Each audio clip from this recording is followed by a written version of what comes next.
I'm going to start this video with a simple question. Has anyone in your life been affected by cancer? I'm reasonably certain that the answer, for absolutely everyone watching, is yes. Cancer is the cause of 12.5% of all deaths worldwide. In the USA alone, it kills almost 600,000 people a year.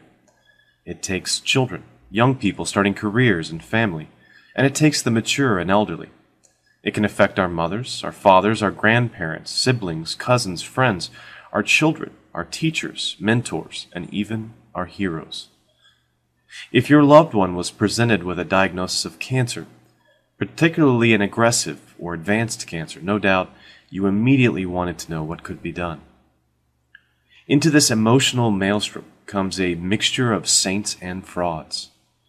The saints are those who have selflessly dedicated their lives to curing and treating cancer. The frauds are those who try to profit from desperation, from fear of loss. It's not always so easy to tell the two apart. I want to present the case of Dr. Stanislaw Brzezinski in my home state of Texas. Dr. Brzezinski owns and operates a private clinic that offers alternative cancer treatments and has been the source of some controversy.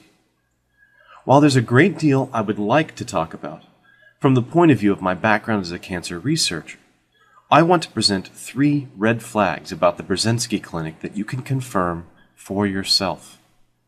If you, or someone you know, is considering a referral to the Brzezinski clinic, I hope you'll review the content here first and take the time to ask some critical questions of the clinic operators.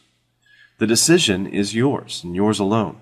I only want to highlight 3 undisputed facts that would give me pause that I suggest you research on your own. Fact 1. The Brzezinski Clinic have initiated 62 clinical trials of cancer compounds and only completed 1. Clinical trials are required for new drug approval in the U.S. They must pass through 4 phases.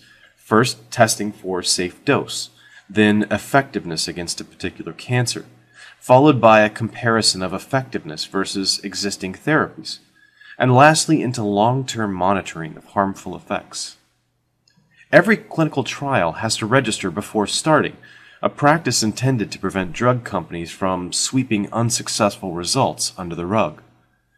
Not every clinical trial manages to recruit enough patients. Some are terminated early, and some are closed when it's obvious the drug is unsafe or ineffective. For every 3 completed trials, there's probably 1 that was closed prematurely. However, the Brzezinski Clinic have an unprecedented 62 trials pre-registered, but only 1 of them ever went all the way to completion. That's our first red flag. Why is a clinic supposedly developing new therapies for cancer not finishing their studies, determining whether the treatment is effective or not? Instead, they always just give up and cancel the study, the final stage. One possible explanation is that clinical trials are the only way that unproven drugs can be given to patients without major medical liability issues. It's possible that someone could abuse the clinical trial system to use ineffective or toxic therapies long term. That is, they could exploit a loophole in the laws designed to protect patients, running endless trials to end run around safety and efficacy requirements for new drugs. I'm not going to say that Dr. Brzezinski is doing that, but you can confirm for yourself at clinicaltrials.gov that the Brzezinski Clinic has initiated 62 clinical trials, but only completed 1. Fact 2. The Brzezinski Clinic charges patients to receive trial medications. In addition to the very low rate of completion of all these clinical trials, Dr. Brzezinski has taken the almost unheard of step of charging patients for their participation in a clinical trial to test a drug that the clinic has a patent on. These trials, especially phase 1 and 2 trials, often use guesses to determine a safe starting dose or what the eventual side effects will be. Patients bear some risk of harm, which usually entitles them to at least free study medication. This is almost universal in clinical trials. There are a few exceptions where the number of patients enrolled is very large, or the drug is very expensive to produce. So why is the Brzezinski Clinic charging patients tens or hundreds of thousands of dollars to participate in these open-ended trials? They seem to be potentially profiting from what should be costly R&D for any other research clinic. It's a red flag for me. The fact that insurance companies won't pay for the untested drugs means that the financial burden falls entirely on loved ones and charities or members of the community. For a family, that can mean facing a choice between pursuing a therapy they're told is experimental and effective, possibly facing bankruptcy or debt, or facing the death of a loved one. If the Brzezinski Clinic want to earn their money back to make a profit, I would suggest they start running trials in earnest, give study medication at no charge, then bring their cancer therapy to market so that it can be distributed to everyone in the world, and not just patients at the clinic in Houston who can afford the steep fees. Fact 3. The Brzezinski Clinic make heavy use of marketing techniques. You may have seen the Brzezinski movie titled Brzezinski, Cancer is Serious Business, produced, directed, and narrated by Eric Merola.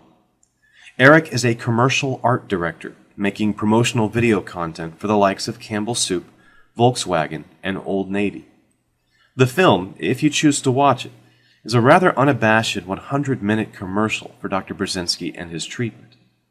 The problem is that it clearly doesn't tell the whole story or examine the issue from both sides.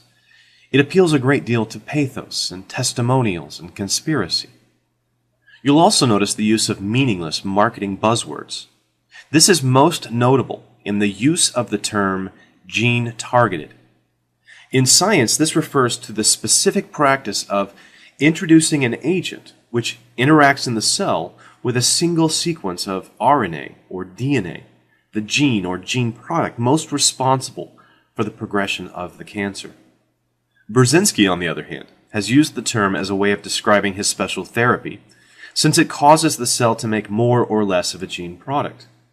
Using his definition, aspirin, a banana, or walking outside on a sunny day are all gene-targeted therapies, since they all cause your body to produce more of one gene product or less of another. In addition to his participation in a promotional film made by a director who also makes commercials, Brzezinski employs web marketers and social media agents. In the recent past, they've drawn criticism for their use of threats against blogs, videos, and commenters who were critical of the methods of this clinic in Houston. This even included attempts to silence a 17-year-old critic, an act which was later disavowed by the PR director after it gained public scrutiny, and email threats against one blogger's family that included a satellite photo of his house, including the address. I don't think these are the actions of an ethical workplace, but even more importantly, I don't think the marketing focus is consistent with a clinic selling a miraculous, if still unproven, treatment for cancer. Let's make this quite clear. If you had an amazing new breakthrough in cancer treatment, would you really need any marketing at all? Would you need a PR director or social media agents to comb the internet, suppressing criticism? I think the best solution to the kind of difficult choice facing someone considering a referral to the Brzezinski Clinic is clear information. I hope I've given you 3 points to consider that you can independently confirm. If you or a loved one are facing the ominous Big C, I want to assure you that there are some amazing people out there who are working tirelessly on your behalf.